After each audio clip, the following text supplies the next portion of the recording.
Good evening and welcome to the Thursday, May 29th, 2025 committee meeting of the Curriculum and Pupil Services Committee of the School Board of the School District of Haverford Township. Would everyone please rise for the pledge? I pledge allegiance to the flag of the United States of America and to the republic for which it stands, one nation, under God, indivisible, with liberty and justice for all.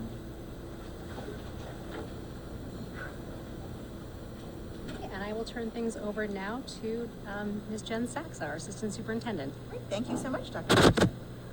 Good evening, everyone. It is my pleasure this evening to share several updates through various committees. And we're going to begin this evening with our Pupil Services Department. We have lots of good folks here to present updates on the emotional support programming as well as the gifted support programming.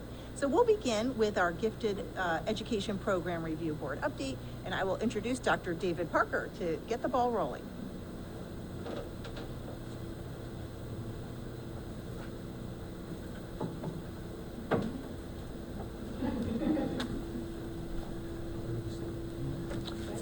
Very good. Thank you, sorry. Good evening. We're just going to give it a second here and let the projector turn on.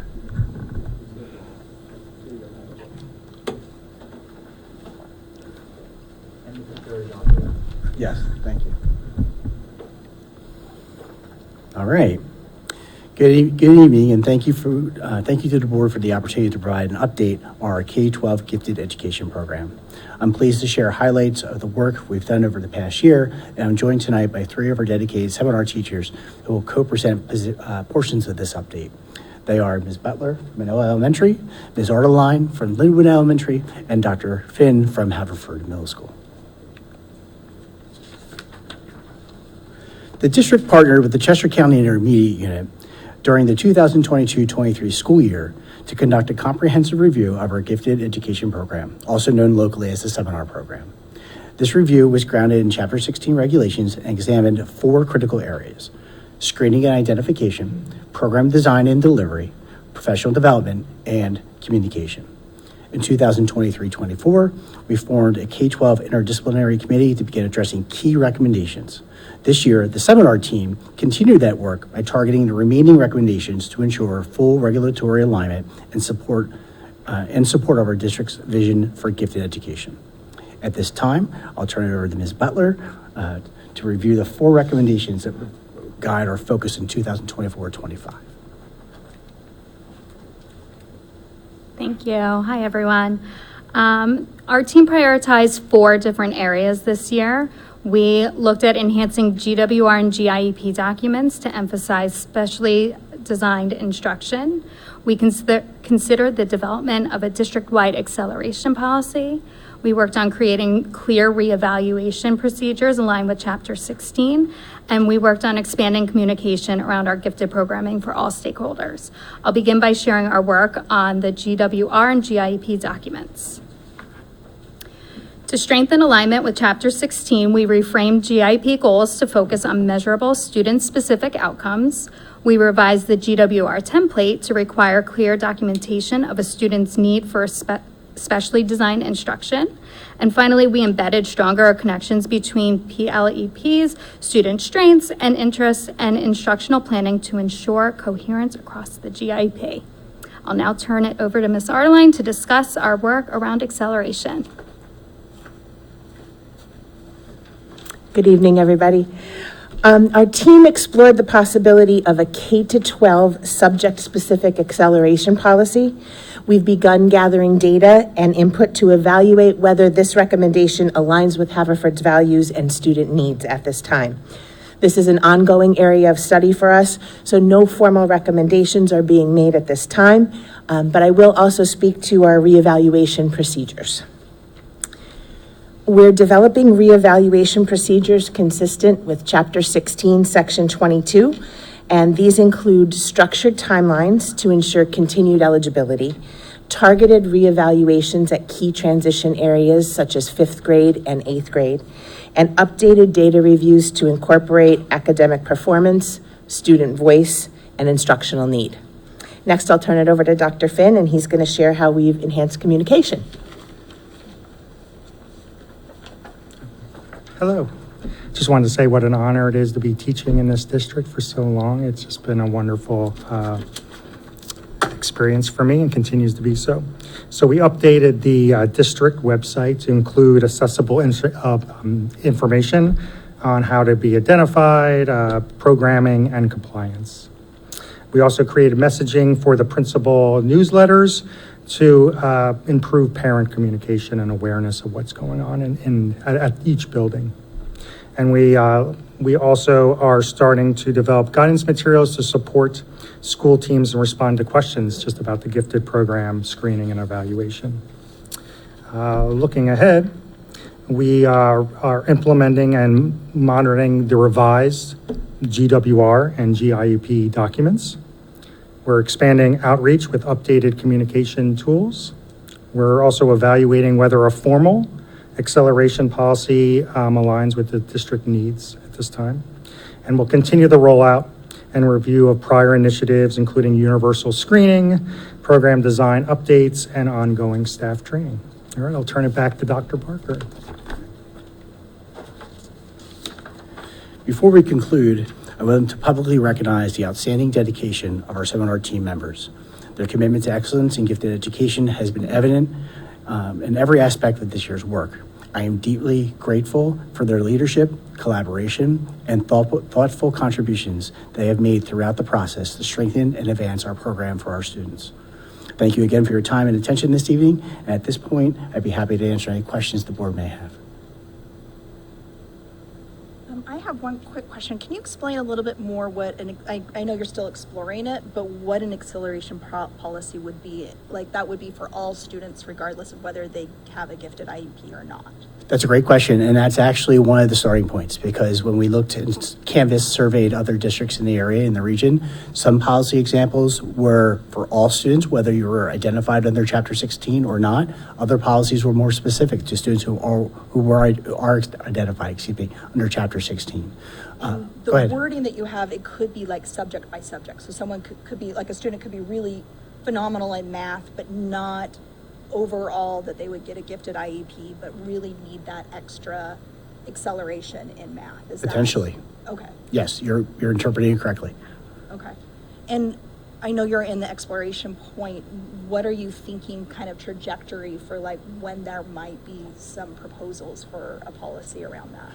That's also a very good question. At this point, at the earliest, I would anticipate probably the spring semester of next year, given the work that I believe is still needed. But that timeline is flexible and it could be adjusted. I'm really interested in this because I do think there's quite a lot of students that don't meet the gifted IEP requirements, but yet could really benefit from accelerated processes in different subject matters, and it all depends on them and what the subjects are. Yes. So I just think that this could be a really beneficial thing for our curriculum. Thank you for that feedback. I'm just going to echo what Dr. McKay said. This is fascinating to me, and I love the idea that it might not be specific to just children with a gifted IEP, and that it's subject specific. As a parent and knowing one of my own sons, and just knowing other people in the district, I can think of quite a few cases where this would have been very helpful in certain areas. So thank you for exploring this. Well, thank you for acknowledging that, but it's part of our work, so we appreciate the feedback as well. Question about the professional development aspect. As part of the process, is there a focus on professional development just for the teachers of gifted students, so teachers who are teaching seminar, or for classroom teachers who have gifted students in their room throughout the rest of the day when students aren't in seminar? Both. And also I'd add our administrative team as well. Yeah, so there's different, the way I've organized it in my head at least, different tiers of PD, professional development, in terms of where strategically where we find those opportunities, whether they're in individual staff meetings, asynchronous trainings, information guides, FAQ type resources. We're looking at all those different methods to make sure we're providing as much information to our staff at all levels, so everyone's well informed. That's great. I'm just thinking about like the importance of highlighting the different areas of giftedness that students have. Like you could have a student who is gifted in mathematics but maybe has needs extra support in reading, and it's not just you know, it's just not a blanket, oh, you're gifted and maybe you don't need this, just to make sure that they're getting enrichment and continuing to receive instruction. It's not just assumed that, oh, you're gifted, you don't need X, Y, Z. That's absolutely correct. The term we use within our work is twice exceptional. We have many students that are twice exceptional. They're eligible for gifted services and also have other academic needs or behavioral needs that require other types of supports and interventions. Mm-hmm. One more thing just on the acceleration exploration.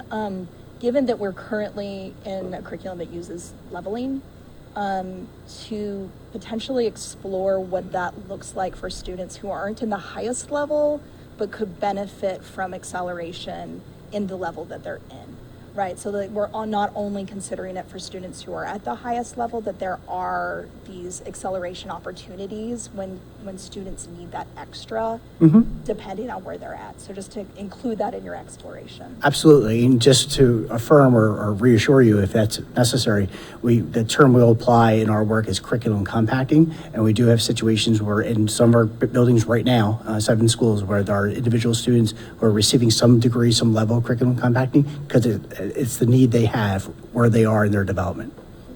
Mm-hmm. Any other questions? All right. Well, thank you very much for the opportunity. And please pass our thanks along to your colleagues, and thank you to those who are here tonight to share lots and lots of work.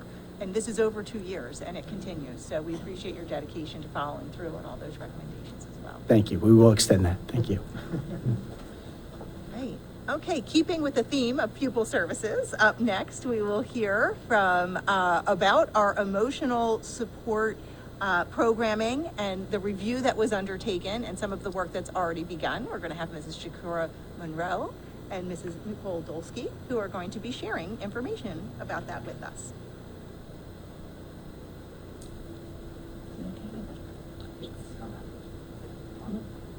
The slideshow is on this. Okay.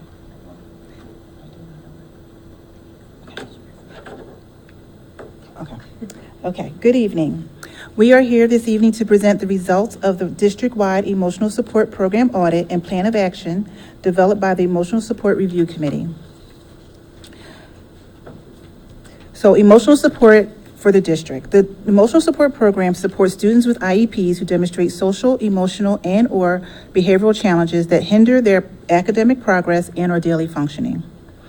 Emotional support is available at all levels and in all buildings within the district. Programming may include, and the reason I say may include is because IEPs are very individualized, so these are just some of the things that it may include. Direct instruction from an emotional support teacher in areas such as social skills instruction, coping skills and emotional regulation, executive functioning. There may be push-in support from an emotional support teacher. There may be a fast pass to the emotional support classroom or counselor. There may be extra adult support in the classroom. We have consultations with board certified behavior analysts, also known as BCBAs. And we implement positive behavior support plans, as well as provide for some students in-school therapeutic counseling through our Lakeside counselors. So the audit methodology. We utilized the Chester County Intermediate Unit for this review, and they looked at district data, student records, participation. They participated in focus groups with staff, observation data, and a curriculum review.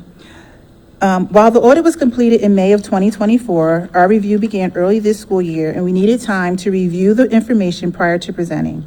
Our presentation was initially going to focus only on the results of the audit, but it was pushed back due to some other things that were going on and other presentations that were time sensitive. So now this presentation includes not only the results of the audit, but also our action plan.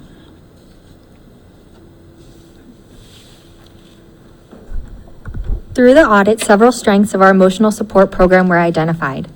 These include student record compliance, assessments that are used in our evaluation reports and IEPs, design of positive behavior support plans that were based on students' functional behavior assessments.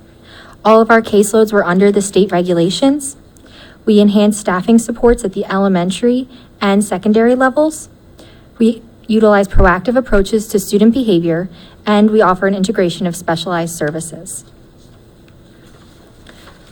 Through the audit, some of the recommendations for the emotional support programs at Haverford include integration of multi-tiered systems of support, or MTSS, and our child study teams, consistency in the delivery of programs, expectations, and training, which includes the organization of the document contents, such as evaluation reports and IEPs, and then also to consider a supplemental emotional support classroom.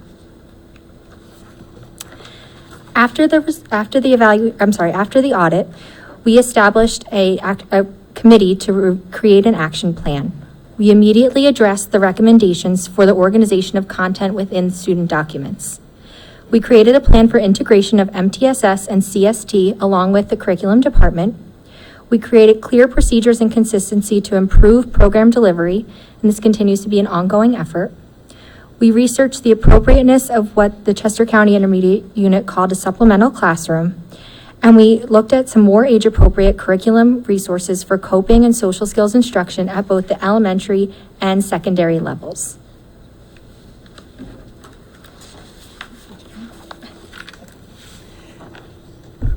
The CCIU overall praised the quality of our evaluation and IEPs, but made suggestions for improvement regarding missing signatures and consistency in how data is reported. That was immediately addressed because we now have a digital signing system through PowerSchool Special Programs, which is where we develop and manage our special education documents, and we arrange for all our school psychologists and behavior analysts to meet and come to consensus on the nuances of their reports.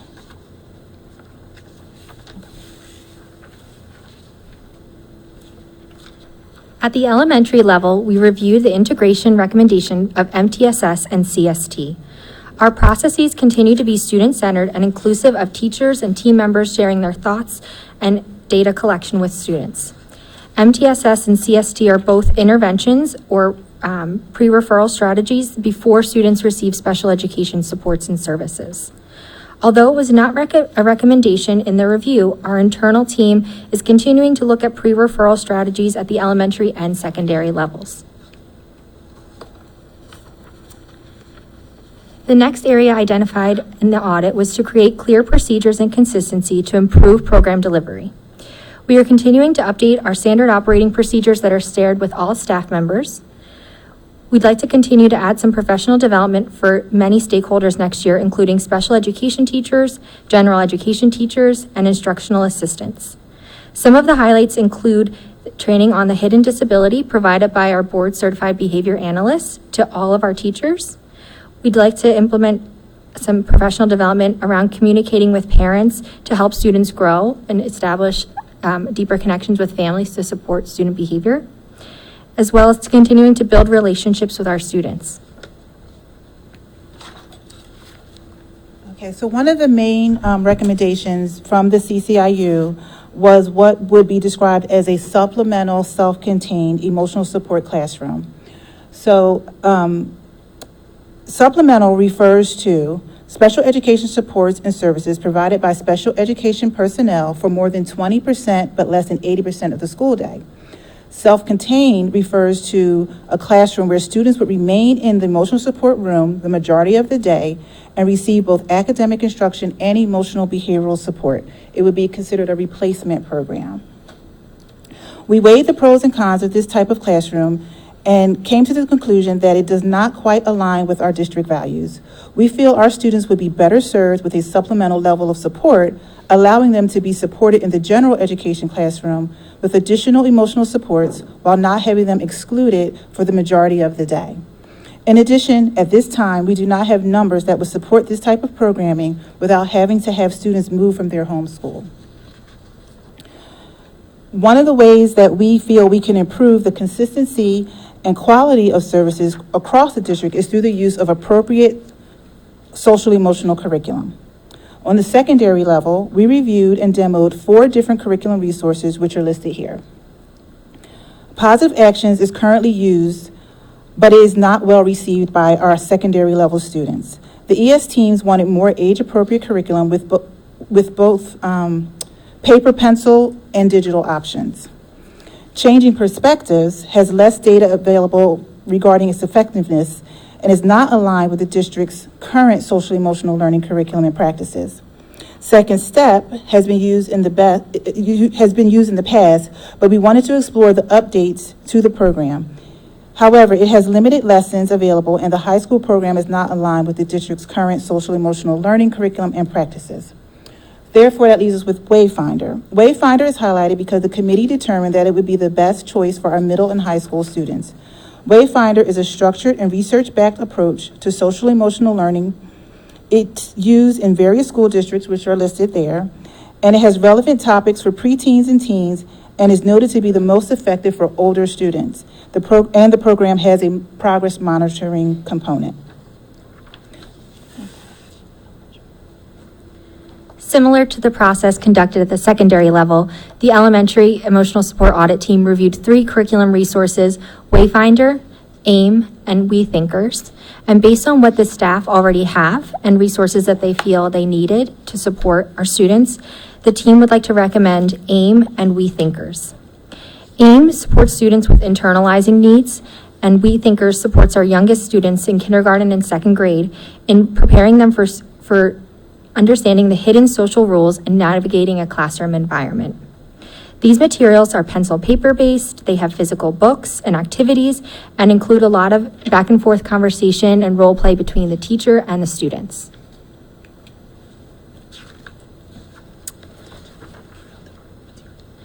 So we have some of the materials right there for you to take a look at from all of the curriculum resources that we've mentioned so far. As our next step, we'd like to propose the purchase of the recommended social emotional curriculum resources that include Wayfinder, AIM, and We Thinkers. The total cost for those is approximately $7,000, and we'd look for an approval at the June board meeting. We plan to implement our recommendations in the 25-26 school year, including the professional development for all of our staff, and we want to continually assess the effectiveness and make any changes or improvements as needed to support all of our students. Okay. So last but not least, we want to acknowledge our committee. Our committee consists of regular education teachers, special education teachers, counselors, school psychologists, and administrators. There were representatives from every school in the district, and we want to thank the committee for their time and dedication to improving the social-emotional programming for our students. And that concludes our presentation, and do you have any questions? I have a few questions kind of throughout, so if you bear with me, just, so could you tell me a little bit about, first of all, I know the emotional support is set up mainly for students who have IEPs. Is it something that other students could access if they don't have an official IEP? So the emotional support program is specifically a special education program. However, there are other supports, at least on the middle and high school level, for students who do have some needs that maybe aren't long-term or meet the level of an IEP. But the program we're referring to is specifically a special education program. Yes. And then you mentioned fast passes. Yes. Are those, can you explain a little bit more what those are? Sure. And are they for all levels, or is it only for elementary? Okay. So. Yeah, we have them at elementary. Okay, so yes, yes, elementary and secondary have the fast pass. So a fast pass is basically, I mean, it could be a physical pass, or it could be a hypothetical pass, where the teacher is aware of. But it allows the students in the middle of a situation or crisis to be able to go to their support person. So a lot of times that is the emotional support teacher. Sometimes that's the counselor. It may be some other trusted adult. But it gives the student the comfort of knowing that they have somewhere to go in it proactively, so that they don't have to figure it out in the moment. And all staff are trained on like what those are, because obviously that's something that might Yes, be the the teachers in every school understands fast passes. I mean, it's been something that we have utilized for many years with emotional support students. Yeah. Great, thank you. Let me have some more, but feel free to jump in. Yeah. Let me find my other ones. So thank you so much for this presentation. It was really informative. I'm just curious, with the programs that were selected or that you're looking to select, is there a trauma-informed component to that? Just knowing that many emotional stressors on students may be caused by underlying trauma or other risks.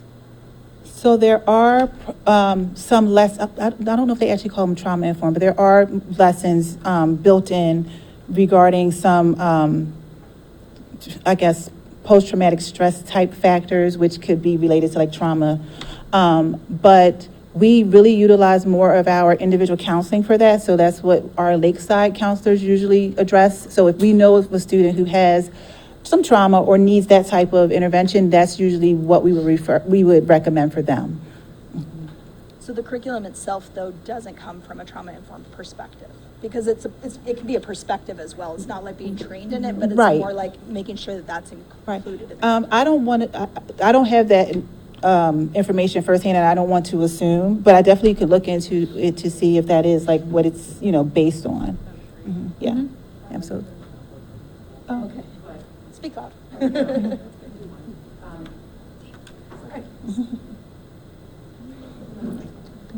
Anything comment for yours?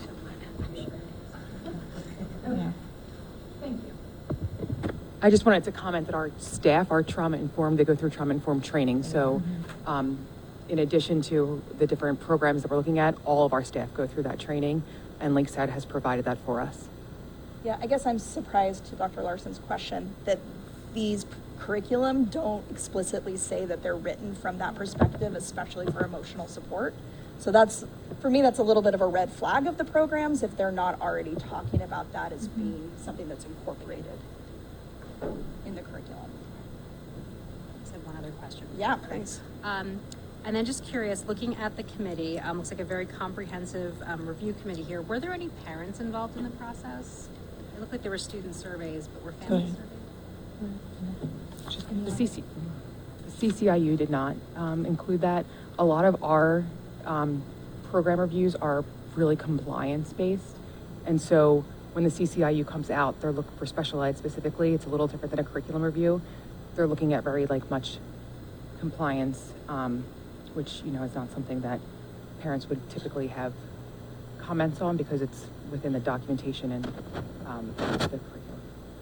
I guess I just would have been curious, what their take on current programming was, areas of need they saw, even if it wasn't necessarily related exactly to compliance measures, just to get a sense of how that could be incorporated throughout the process. Okay. And I think since, this has to be implemented, throughout the year, that we can get feedback from parents going forward and to see what other areas maybe we can tweak or trainings that maybe are needed and things like that.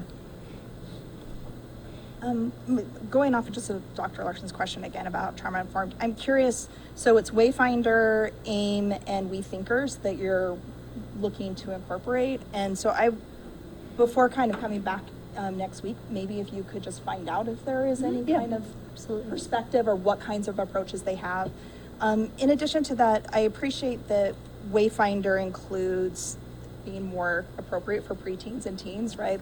That's really patronizing sometimes to feel like you're having content that's made for a first grader if you're an 11th grader. So I appreciate that. I'm curious, as you were reviewing it, is it appropriate content for students with all different intellectual abilities, given that someone with an IEP may also have intellectual or developmental needs, but also that there are students who don't have that, but also need supports through emotional support. So I'm just curious if they're able to grab a hold of all the intellectual needs of students. So when we reviewed Wayfinder, we actually met with a representative and we demoed, they gave us access so that we could play with it a little bit and see how it works. But they reiterated that every district uses the program differently, and there are some places that utilize it for all their students, just like as a school-wide intervention. So it is designed to be able to improve the social and emotional thinking of all types of students, all 6th through 12th grade, different ability levels. So yes. Oh yeah. And we do have other resources that our staff currently use that have been approved in the past. So we really wanted to have a breadth of resources available to our staff to choose based on the student need.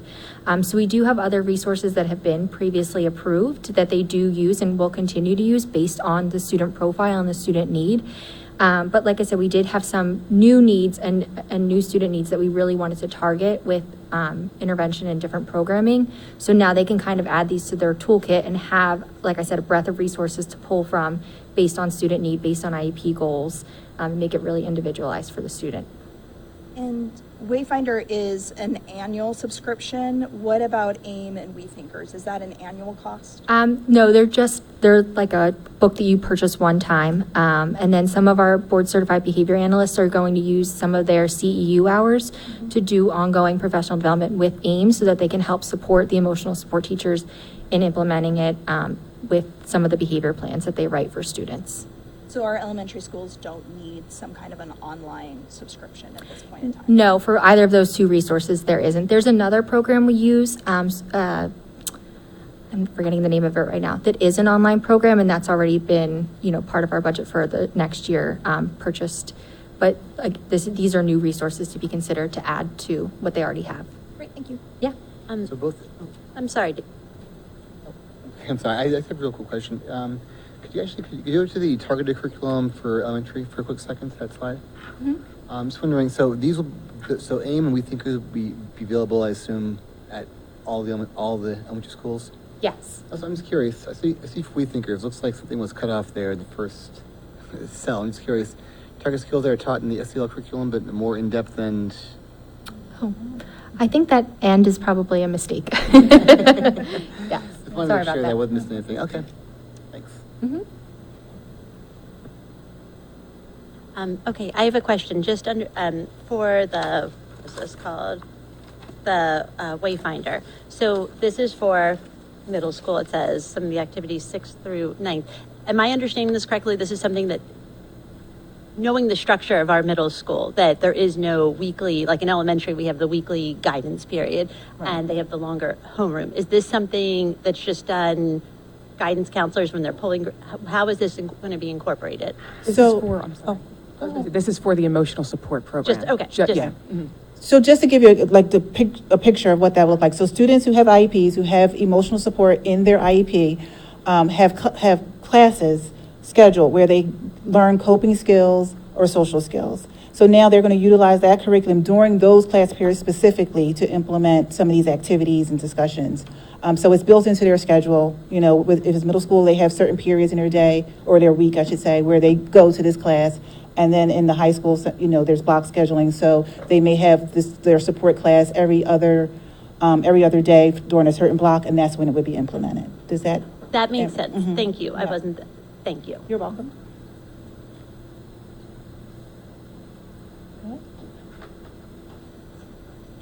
Think we're good?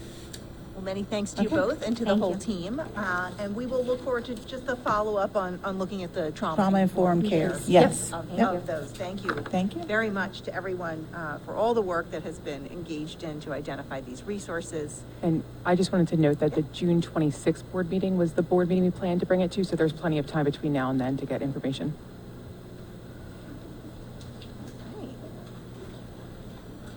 So those were the two pupil services presentations that we have on our schedule for this evening. And now we are going to move on to new resource recommendations from the curriculum department. We are pleased to have joining us this evening for, I believe, her final curriculum committee meeting, Mrs. Sandra Connolly, as our humanities supervisor. And then Dr. Alexis McGloin is here as our interim STEM supervisor. Sandy's going to talk to us about an update from what she already shared in January to our ELA resources, as well as one social studies book thrown in there. And Alexis is going to share with us information about our science curriculum audit. So good evening. Yes, this is the last time that I will speak in front of you with an update. And I just have to thank all of you for the 9 years that I've been here as the curriculum supervisor for humanities. It has been a joy and a pleasure. And I will miss all of this. But on we go to a little update. First things first, the AP African American course has been going really well. The registration for it is going well. Leon Smith, who is not quite a doctor yet, but is in that program and who was also, as you know, chosen as Teacher of the Year, was on the committee for the AP African American course development. And he has found throughout the year that the AP board has now decided they really want you to have a text. So in the beginning, they thought that it was going to be fine having the printouts and the materials that they have linked in their resources. And then throughout this year, they've decided they really want you to have a text. So he reviewed a few different texts and found that this text, Freedom on My Mind, best fits the needs of the course. And being someone who helped write the course, I'm sure he knows best about which is the right book. So that is behind you on the windowsill. If you want to take a look, about the number of books we'll need to purchase, that'll cost about $3,900. And we will get it actually as soon as this gets approved. So it will be on your board agenda for the next meeting next week. Can I say that I know you're not supposed to judge a book by its cover, but Delita Martin is one of my most favorite artists. Yeah. So it won me over just by the cover. One of my favorite artists being on the cover. Good. I will let him know that. That's terrific.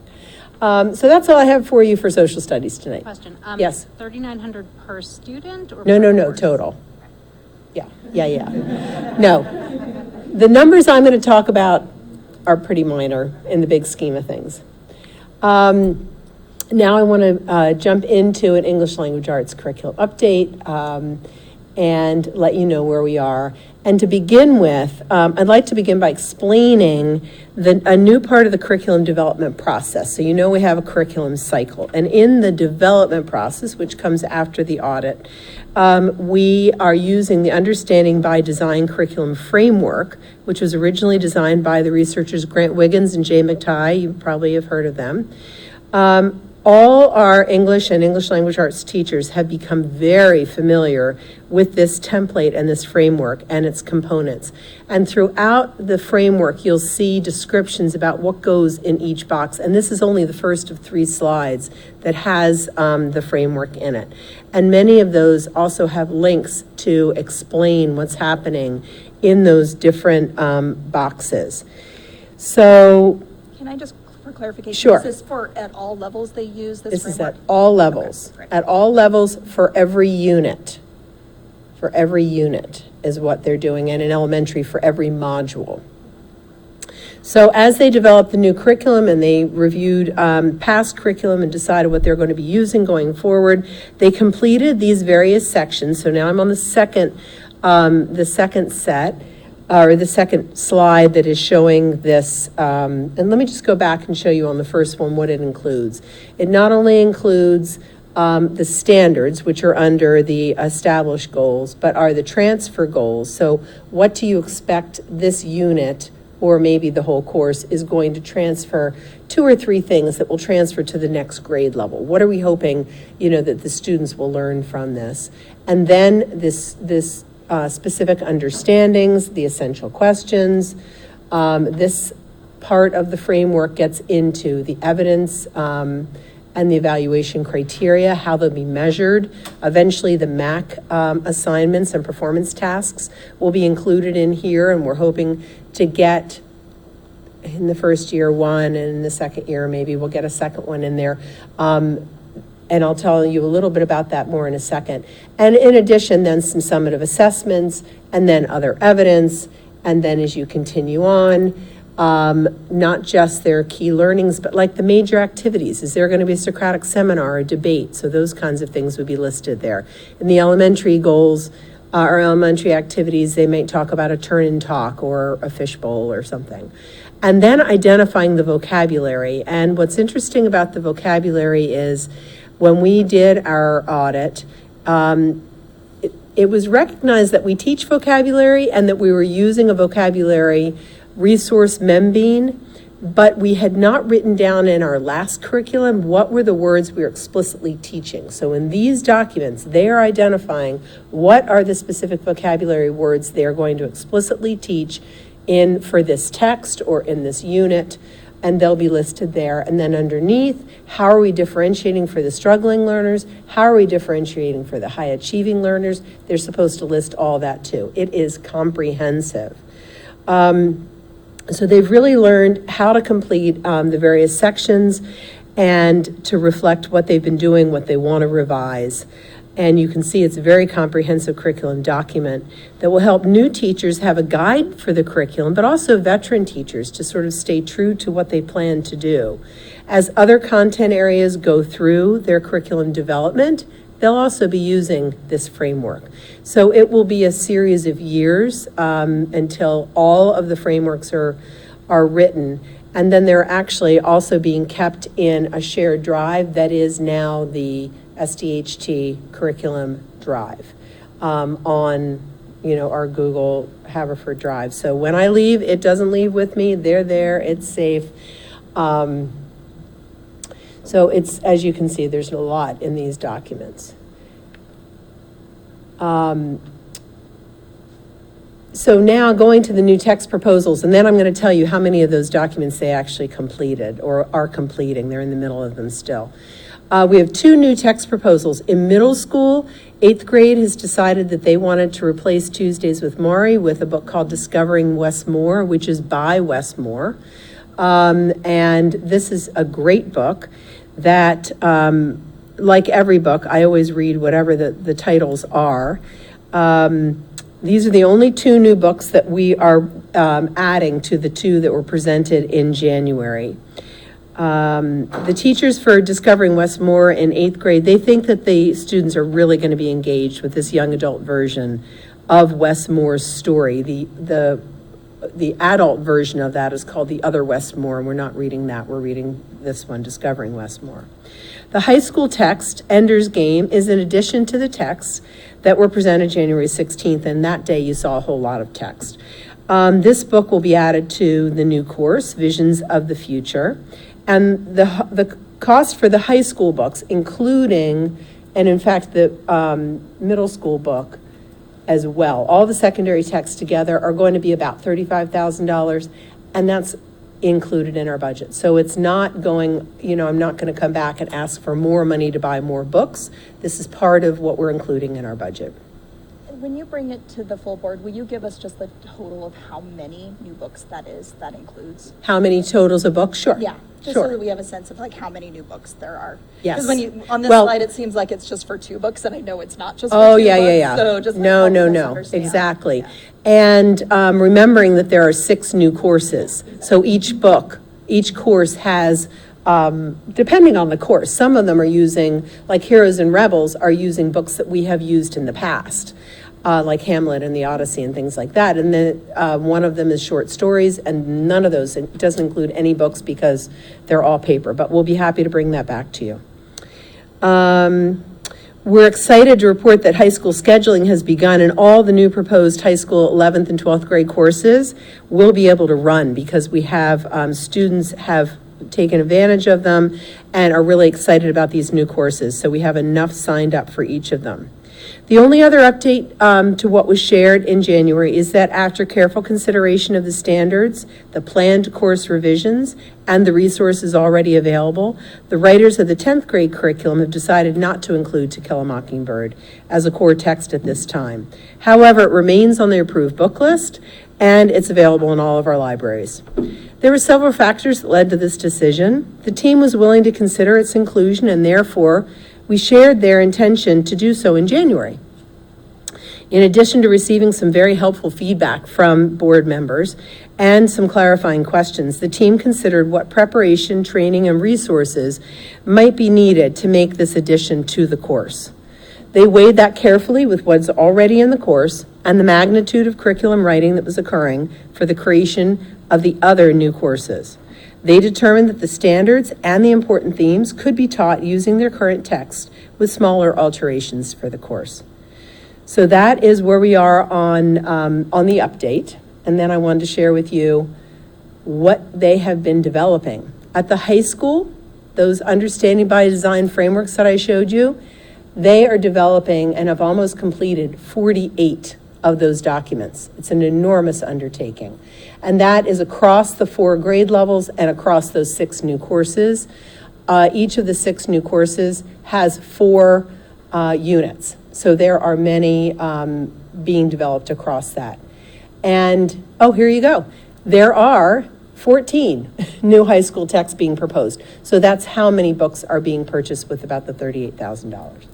Middle school, understanding by design frameworks, they've been developing 12, so that's 4 per grade level. And they're continuing also to finish these up. They're going to continue working on them. It is a work in progress. And we have 1 new middle school text. They've decided to stay generally with the text that they have used in the past. And that is it for my update. Does anyone have any questions? So I'm just going to say, I think it's a disservice to our students that we're not continuing with To Kill a Mockingbird. I think it's a disservice to a lot of the teachers who wanted to teach it. There's very powerful themes in there. I mean, I looked at your new selections, but I know they're for different ones for 8th grade and one is for the 11th grade. You said the specific name, and they're very high interest books, but there's something about a classic, and I feel bad for our students that they won't. I mean, my students get that in their, my boys will read that book. They've read it in their high school, and I'm pleased that my youngest will eventually read it, but I think it's a disservice to our teachers who want to teach it and our students. But I know I'm in the minority up here on that. Okay, thank you.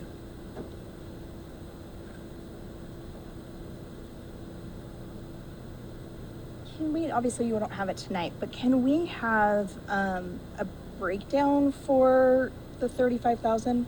That just feels like a lot given most of these are novels, not textbooks. So just kind of having just how that's breaking down. Sure, and I can tell you one of the things that costs a lot for what the teachers have decided to do, you can see that the 2 novels Ms. Saxa has in her hand are paperback, right? Now, what's engaging about the paperback is you can see the cover is interesting to look at and may be interesting to a child. Hardback cover books cost more than a paperback book, but they have a jacket that comes off. And when you take the jacket off, the book is still durable, but the cover is boring. So what the teachers have chosen to do is something called Vinabind, which is what we've done with most of our books is we've bought them through the years. And when we haven't, we've gotten feedback that the covers fall off, the pages fall out, and the books don't last. So we're replacing them much faster. So this time, being that this is a curriculum development year, or it's a development year, we're finishing that up, and we're at the purchasing stage. We want to get books that will last, that will be interesting to kids. So we're paying for Vinabind for all of them, which makes every book cost about double. However, they will also last at least twice as long. So that is what we've weighed as a department. Yeah, that's fine. Just having that included Sure. would be really helpful for the Happy board to do that for you. Yep, thanks. I'm sorry to go back and because I'm my head, and I know I'd regret not asking this. So what book, instead of To Kill a Mockingbird, will be taught in 10th? What book is the text that's going to teach the same themes? They're going to continue with the same books. I don't have the list of exactly which books they are teaching in 10th grade, but I can get that for you. And it is the same books that they have been teaching for the last few years since we paused To Kill a Mockingbird. And I'm just a little curious because when you came, I forget what month, I'm sorry, a couple months ago, and you presented where you said you were going back to Kill a Mockingbird, what made the teachers change when the teachers came here and said that was the selected book? I'm just confused. At that evening in January. January, thank you. Sorry. It was January 16th, I think. That's impressive. Well, because I've gone back to that presentation to look and see what do we say and what books do we bring and what do we need to fill in the gaps and things like that. We brought that, and that evening there were a lot of comments from board members with suggestions. If we're to teach To Kill a Mockingbird, then you should please consider this. These are some ideas, these are some suggestions, thoughts to think about. And I went back to the teachers with those ideas and those thoughts and said, here's some things to consider and some other things that we had talked about to consider. And at that point, the teachers said, you know what, we've given it some thought and we feel like what we have is working, and we are not, at this time, we're not prepared to go ahead and change more things so that we can teach that. And see, I guess what I've heard is that it was going to become more trouble to teach it from those teachers. And that's the feedback that I've got, that after, they came, they said they wanted to teach it. You came here, you stood, you read their beautiful rationale. I forget what teacher wrote it or what teachers, but you read it to the whole board, and it was very well explained, whoever wrote it, very well written. And then I know there was a lot of people on the board who voiced objections, had questions, and then that went back to them, and they don't, I feel that the board has now made this decision, not the teachers, and that's what troubles. They don't want the hassle. They know what happened to the 8th grade teachers, and that is what, I mean, there's nothing I can do about it, it's very troublesome to me. And again, I'll bring up, we always talk about teacher retention, not enough teachers, but when we don't listen to what the teachers want, we have no one but ourselves to blame when we lose good teachers. Mrs. Connolly, can I just clarify? When you came to us in January, you said it was a consideration, correct? It was. It wasn't, it wasn't set in stone. It wasn't something that had been decided was happening. And that was part of the discussion and why we were workshopping it. That idea here in committee and feedback was solicited. Thank you. And I guess maybe it might have been crazy, but I thought you read a statement from the again, I can't recall if it was the whole specific teacher or teachers, but there was something read that night about why it was important to teach. I'm sorry that I don't remember reading the statement, but I may have. I honestly, I'm sorry. I believe you're the one. Yeah, it wasn't your words. You were reading somebody else's, and I can't recall if it was the head of that department or it was someone speaking on behalf of the 10th grade teachers. That I can't recall, and I'll go back over the course of the next week and look at that. But it sounded like they had chosen. It was, I mean, I was thrilled at their statement, but I'll go back and look at that. Okay. All right, and now here is Dr. McGloin.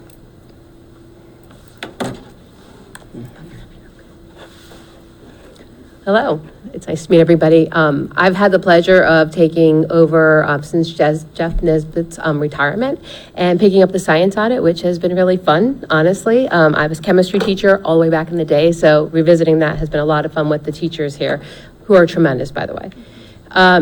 So we continued on with many things, not just textbooks. So I wanted to update you on the electives that are being considered as part of the audit that is at the high school level, something that we do think about and consider. The electives that we're considering will not be in place for the next school year, but instead be in place and recommended for the 26-27 school year. We had a list of different electives that students could think about taking and administered a survey for 9th, 10th, and 11th grade students last week to see what interest they may have. You could see the results on the screen, but overall, I thought it was really interesting what they chose. The tops were marine environments, microbiology, botany, marine husbandry, molecular gastronomy was also up top. As you can imagine, they may not know what they all mean. So there's a little thing on each of them that we gave a description. So the students really kind of knew what marine husbandry was. It wasn't getting a husband, right? And that's what they may have thought it was. And so we put a description on every one of them so they could actually understand what they may potentially say they would want to take. I kind of need those. I was like, yeah. I actually would like to know what the ... Yeah, well, it's the description, and I'm happy to send it to you later on with the description for each of them. It was a really brief, because we didn't want it to be too long, obviously, but briefly we did tell them, marine husbandry was care and management of aquatic animals in human-controlled environments such as aquariums, marine parks, you get the idea. And so that's how we described each of them, just to give you an idea. So students really did have a concept of what they were choosing. This is not the only thing that will be a part of the ultimate choice. We have to think about certifications and enrollment and a variety of things, but this does give us an idea, at least, of where the interests lie with the students at the high school. So it was a good next step. In the fall, somebody will be back to present the electives that will be proposed for the upcoming school year and all of the things that go along with it, such as costs. One quick question. Yep. Were all of these considered like for one credit, so only a half year, or any of these full years? Nope, so no full year, but some are semester based. So every other day now with the way that the schedule lands. So some of them are full semester and some of them are every other day. One of the questions in the survey actually was, did you have a preference over every other day courses, semester courses, full year courses, just to see what students thought? They didn't have a preference overall. But it was just something we thought we'd ask just to see. So it's a variety of both of those. So I'm curious, just because marine environments was the one that got overwhelmingly the highest, what format was that one? Do you remember? I believe that's a semester one. Okay. Yeah, I think marine husbandry was a quarter class. There's a couple quarter classes. Misinformation and science was a quarter class. The majority of them are semester, but there were a few quarter classes as well. Yeah. Mm-hmm. Okay, so now on to the materials adoption. I know that Dr. Nesbitt had talked to the committee about materials and resources, I believe, a few months ago. Since that time, we spent ample time looking at materials at the middle and the high school, looking at not only just the materials and resources, but also the standards and what standards were we currently hitting, what gaps do we have in the standards. Currently at the middle level, we have 4 different units that are taught every single school year. We found gaps in the area of physical science. 7th grade doesn't teach it at this point in time. You'll see that that's changing when you look at the screen. And then there's also gaps within technology education. So not only have I met with the science teachers at the middle school, but I've met several times with the technology department, technology education department at the middle level as well, because we're going to need to have them also pick up some of these standards so that our students are prepared and ready to meet the new SEAL standards. I am so pleased and excited with the work that the middle school teachers did. They were very thoughtful about this and open to changing and not just replacing what they currently have. So in 6th grade, we're going to have 2 new units from cells to organisms and energy. Those are they're actually just replacement units for what they actually have. So 6th grade is not taking anything new on, but they're replacing 2 of their units, which is in itself something very new. But 2 of the units are staying. We're buying 2 new kits for them that are updated kits. The old kits are pre-NGSS standards even, so they need to be replaced at this point in time.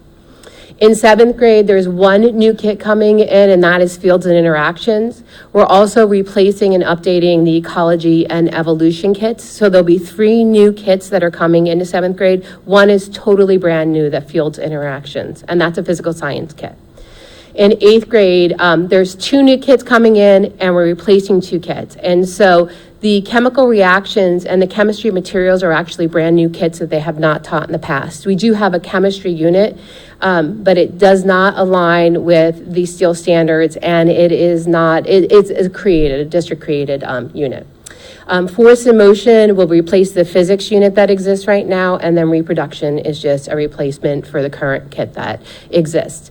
What's really nice about the Lab 8 kits is that they meet the standards for Ed Report, it's about 10 to 15 years in existence at this point, but it's hard to get green on Ed Report in all of your categories, and Lab Aids actually meets it. When you see the adoption, when you're looking at the quote for it, you'll notice that I think it's a 2011 copyright. They're not going to update the book anytime soon because getting to green took them years. And so instead, what they'll be doing is updating the online version, which all of our students will have access to. With the kit adoption, we get the hardcover books. We're only buying classroom sets for that. We get online textbooks for our students for 6 years. We get teacher resources for 6 years. We get assessments with that as well.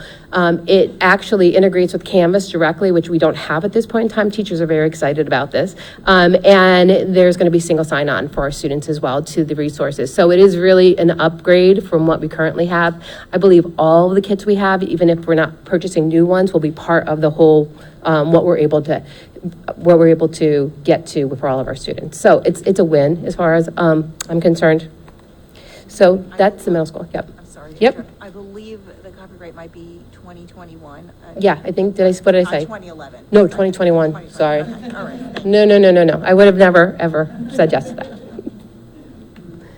Okay, high school materials. So we're adopting 3 different resources at the high school. They're all AP resources. The other content areas are not in need of new resources at this point in time.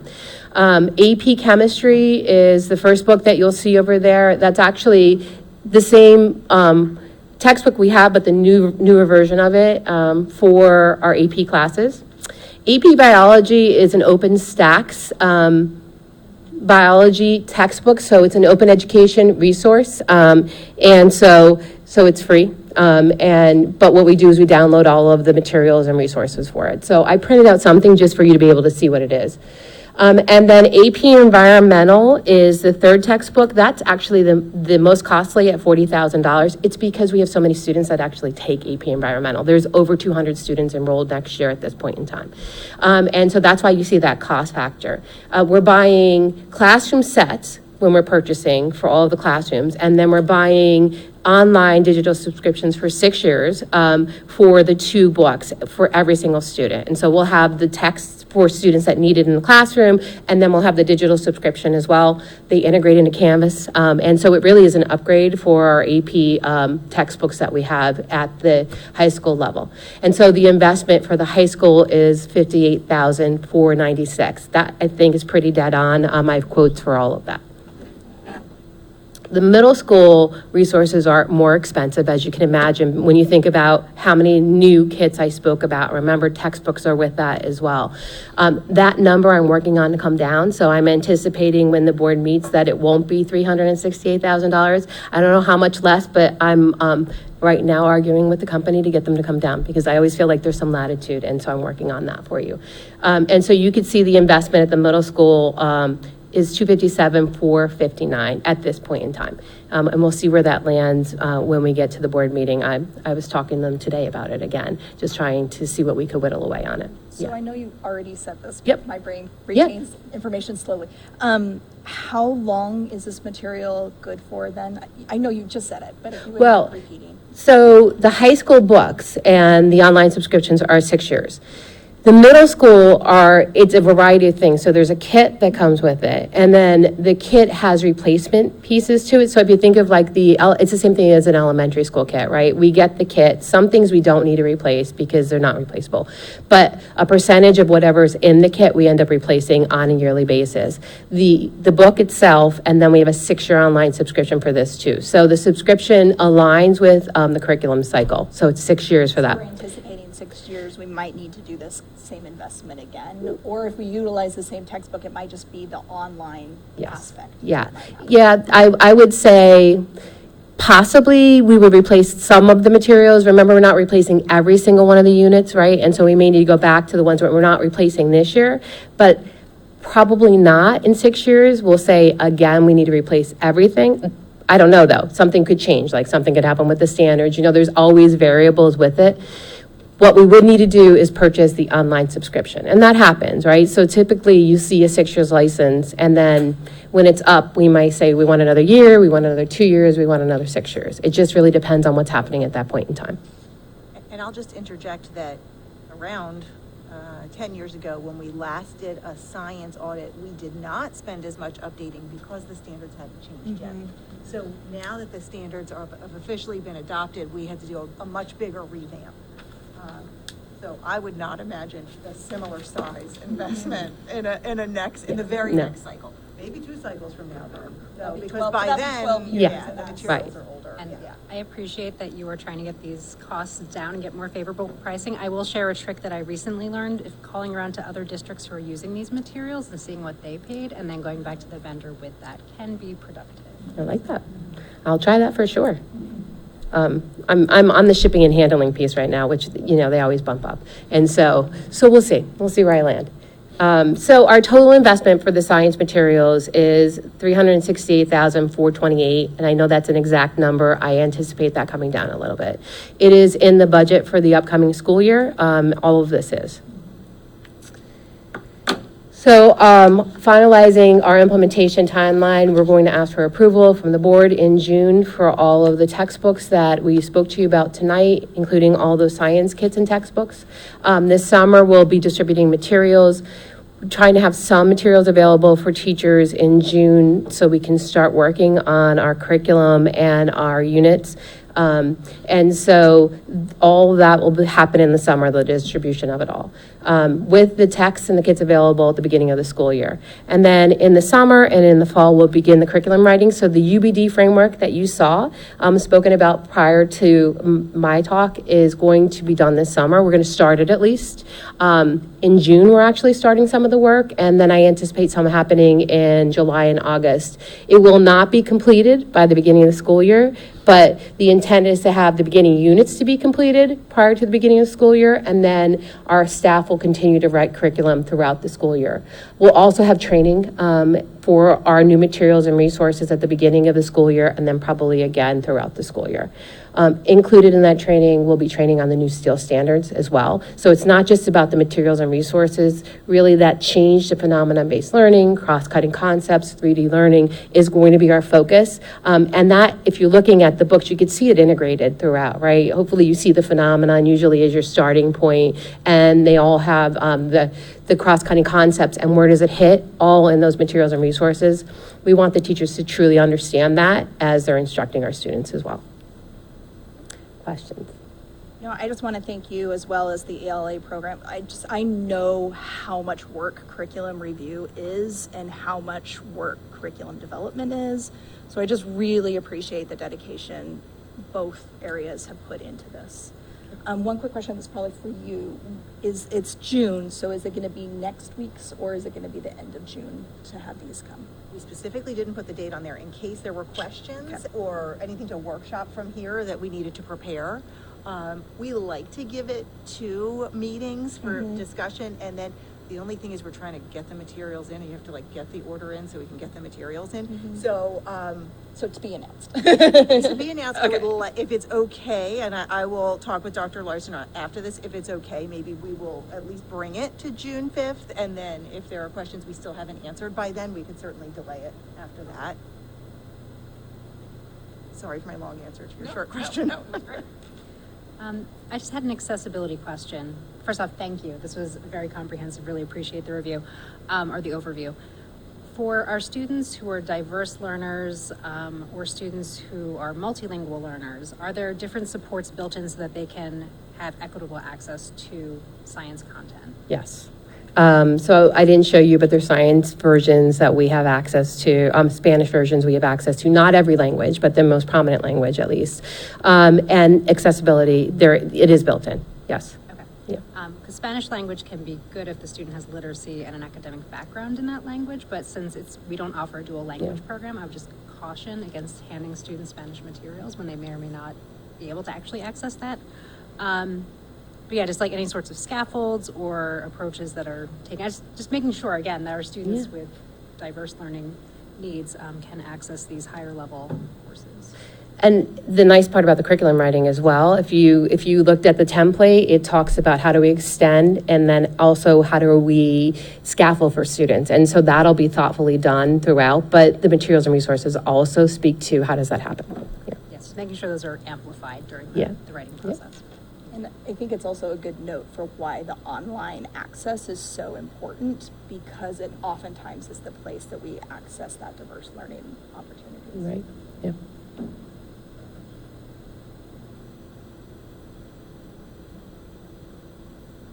Just want to say that I feel very lucky that Dr. McGloin was available and able to step into this role, because as you can tell, she brings a wealth of experience, not only about science, but also as former life in curriculum. She also knows about that. So I just appreciate that you were able to take the teams through. The science teachers have put so much work into this, analyzing what they're doing and thinking about what comes next. And so we thank them, as well as our ELA teachers, who we know we've been able to speak about even in January, but just to say thank you to all of our teachers, high school administration, all of our administrators. We just have some high school folks here tonight.